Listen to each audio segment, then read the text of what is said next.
Mama Samia oye! Nimekuja Arusha. Nimekuta ni mkoa wenye utulivu. Mheshimiwa mkuu wa mkoa, nalizungumza hili kwa sauti na uwe mfano kwa viongozi wengine nchini.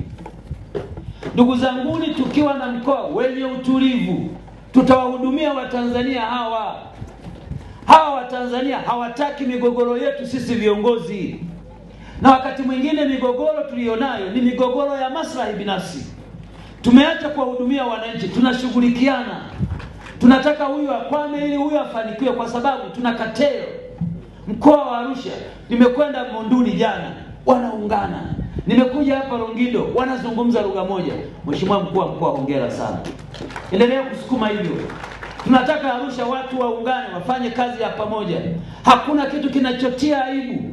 Unakuta kiongozi umepewa nafasi mahali fulani, ama wewe una cheo mahali fulani, badala ya uzungumze shida za watu, unazungumza watu, huyu kwako mbaya, yule mbaya, huyu mbaya. Wewe ukiulizwa uzuri wako huna cha kuonyesha.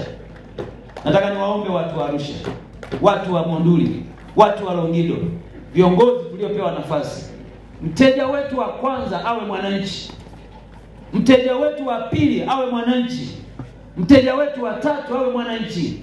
Hawa wananchi ndio wanatupa uhalali wa sisi kuitwa viongozi. Ni kwa kodi zao tuko hapa.